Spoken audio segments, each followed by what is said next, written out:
Hey guys, I have been getting so many amazing questions from my adhesive arachnoiditis and tarlosis community over the past year especially. Let's see. So the questions that I've been answering in this little series I've been on, are related to how I knew I had XYZ. And I've already answered, how did I know if I had adhesive arachnoiditis? How did I know that I had tarlosis disease? And if you want to go back and watch those videos, I will put them in the link in the description below. So all you do is you just go right under the video, there's like a little white bar and it'll have an arrow, like a triangle pointing down. You'll click on that and it'll expand the description and you can go in there and click on the hyperlinks to the different videos. Okay, so how did I know I had Ehlers-Danlos Syndrome? Now this is where it gets interesting because, that's the last diagnosis I got out of these three whoppers of rare diseases. And yet it's the genetic one that I was born with and predisposed me to the other two. So, whatever. It is what it is. I'm just grateful that I am where I am now. So that's that. Okay, so Ehlers-Danlos Syndrome, I'm not a doctor. This is like Anne's terminology here, but it's a connective tissue disease, okay? So I heard this really cute quote, and I hope I don't butcher it, but if you can't connect the issues going on with your body, then look at connective tissue. Like, why didn't I hear that when I was younger? I mean, I fell. I got bruised so easily all the time when I was a kid. Like, I had bruises and I didn't even know they were there. And then people would be like, oh, where'd you get that bruise? What else? The falling. Like, I would it's not like falling like whenever I had adhesive arachnoiditis and I just fell because my legs gave out. I tripped over stuff all the time. And I literally did it my entire life. My mom put me in dance to hopefully fix it, but it didn't. Like when I was in dance, I was hyper-focused and I didn't really mess up too much. I didn't really trip on my own feet, but we had the sunken living room in the house I grew up in, and I tripped over it the entire time I lived there growing up. So anyways, that was one thing. Digestive issues. Golly, we went through the gamut of digestive issues when I was a kid. I had really bad cramps with PMS. What else?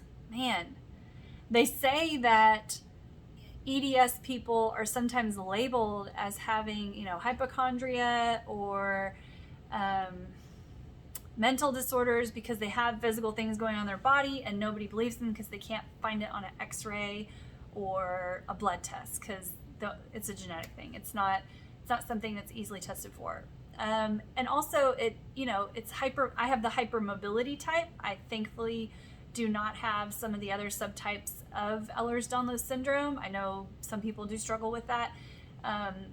And we just thought I was bendy, we just thought it was normal to be able to put your legs behind your head and move your arms all the way through and be able to, turn your arms all the way around and, do all the splits all the time. Even now when I'm in pain, I can still do the splits. Like, it's weird. Yes, I hurt massively afterwards, but it's like my joints are just bloop, so loose. And, so that's a big one for the hypermobility subtype. But yeah, digestive issues is a big one, having food sensitivities, having tons of allergies and sensitivities to chemicals.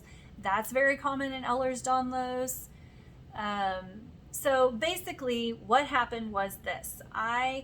If you saw some of the other videos, you know that I've already talked about tarlosis disease and how I knew I had that, and adhesive arachnoiditis and how I knew I had that. Well, by the time I got to the AA or adhesive arachnoiditis doctor, Dr. Forrest Tennant, he had told me that, I also had scoliosis. I also had forward curvature of my neck. Like, it literally goes like this. It's really weird. And it's supposed to go like this to hold your head up.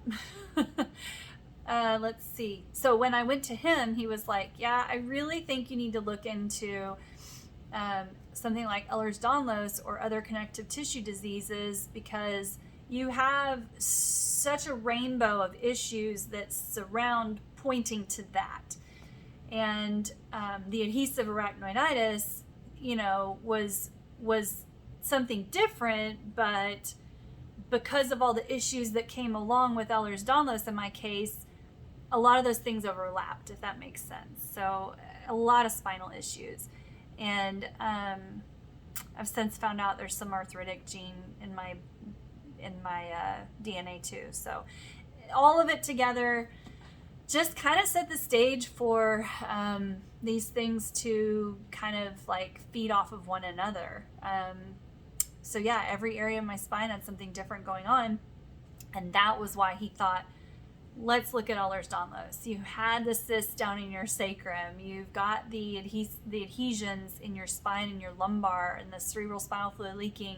And the fact that you are leaking may point to the fact that you have weak connective tissue or, faulty connective tissue because maybe the myelin sheath isn't producing the right way or, whatever. I'm probably not saying these things the right way. Don't take me as medical advice, please. I'm just trying to talk to you as a friend and let you know the things that I know and what I've been through on my journey. So basically, how did I get the diagnosis confirmed with Ehlers-Danlos? I went to a genetic counselor here where I live, and we did an online consultation, and he did a very thorough background history with me, lots of forms, lots of surveys. He went through all that, and he's like, yes, I think it's worth it to go ahead and ask your insurance to do a full DNA sequence to rule out the other 13 subtypes, because he's like, I am 100% sure you have hypermobility EDS, but let's make sure you don't have one of the other kinds too, or whatever. And so that's what I did, and it all took a very long time, but I got it back, and it said, yes, I do have Ehlers-Danlos. Yes, I could go ahead and probably get insurance to cover to get my kids tested, which I don't even want to think about that, but so yeah, let's see. Then he sent me to a bunch of amazing specialists, and one of them was an orthopedic surgeon who happens to have a large population of his practice who are Ehlers-Danlos patients.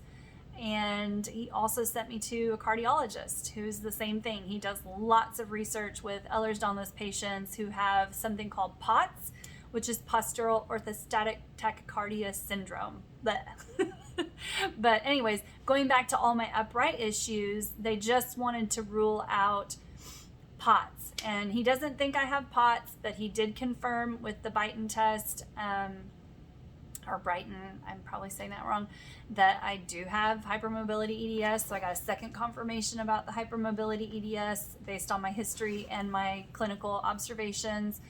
He thought that I might have a thoracic outlet syndrome, but again, some of those symptoms could have been overlapping from the cervical AA. So I'm kind of a watch and wait with him.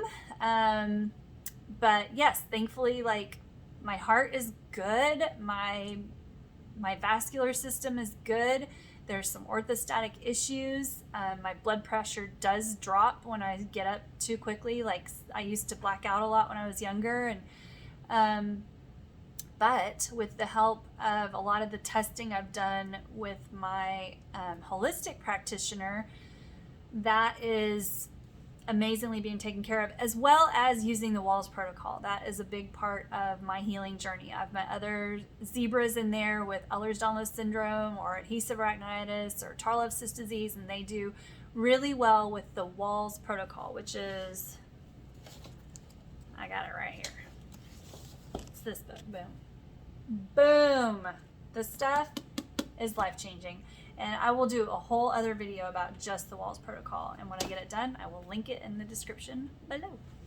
So I hope this helps you understand a little bit about how I knew I had Ehlers-Danlos, or how I got introduced to the idea that I might have Ehlers-Danlos. It was from my adhesive arachnitis doctor. And I have found so many tools along the way, you guys, that has helped with lots of things like inflammation in my gut and joint laxity and just all kinds of stuff. George's aloe is another amazing thing that's helped me on the EDS sides of things.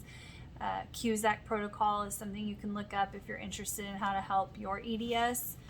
Man, I think that's it. I think that's it for Ehlers-Danlos. So that's kind of how I got, that's all I know. That's how I figured it out. Wish I'd known a long time ago. I probably would have never had an ESI injection, and I probably, wouldn't have considered having epidurals at my childbirth. But, you don't know what you don't know. And I truly believe that God makes all things work together for his good, and that he's used all this as a stepping stone and to, be able to bring a message of healing to others in their life too, because that's what he's doing for me. So God bless you guys. Thank you so much. If you have any more questions, if there's anything that I did not go into detail that you'd like to hear more about, please leave your comments or questions in the comments below. Okay? Thanks. God bless.